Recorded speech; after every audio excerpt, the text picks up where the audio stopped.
The ninth Perek of Masechet Shevi'it is the last one that focuses on produce of the Shemitah year.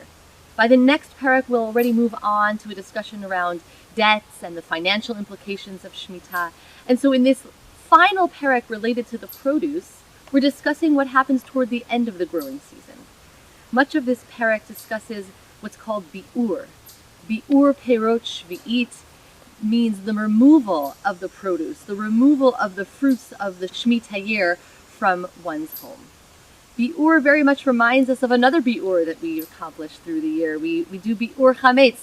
We remove all the chametz from our houses, and very similarly, we remove the Shemitah produce from our house as soon as the Shemitah produce is no longer growing naturally in the field. So the Mishnah discusses that as long as the chayot, the wild animals, can avail themselves of the produce of any particular species, then someone can keep that same species in their home. So even if it's a dried version, if someone had dried figs in their house, but there's still fresh figs on the trees, they can still eat of that dried figs.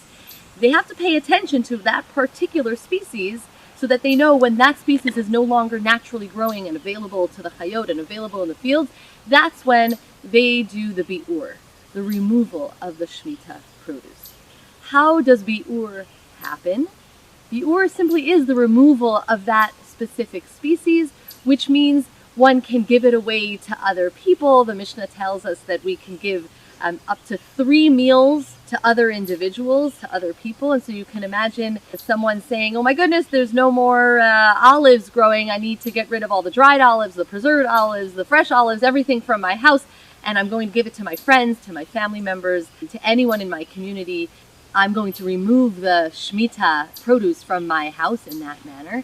And the Mishnah also discusses specific regions. So the regions of the land of Israel are even subdivided into further areas, further specific regions.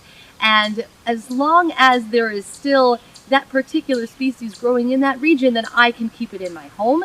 But if this region no longer is growing, then I must accomplish the biur. Paying attention in that very hyper-local way to the growing season or the movement of the seasons reminds me very much of my own experience as someone living in Montreal who often visits family and friends in the New York area. And inevitably, as we're making that drive back from the New York area to Canada, we can visually see the climate shifting. So if it's wintertime, we'll slowly start to see snow is on the ground, which it wasn't in New York. Or if it's autumn, maybe we started our drive with lots of leaves on the trees, and then by the time we get back into Canada, the trees are almost bare. And the Shemitah ethic really allows us or encourages us to pay attention to what's happening in our surroundings in nature in a very local manner. In many ways, the halacha of biur, of removal of Shemitah produce, is reflective of the ethic of Shemitah as a whole. It's a time to pay closer attention to what's happening naturally in the world around us, and also a time to evoke generosity, to give of what we've grown to others around us, and to forge a sense of community around eating and around the produce of the Shemitah year.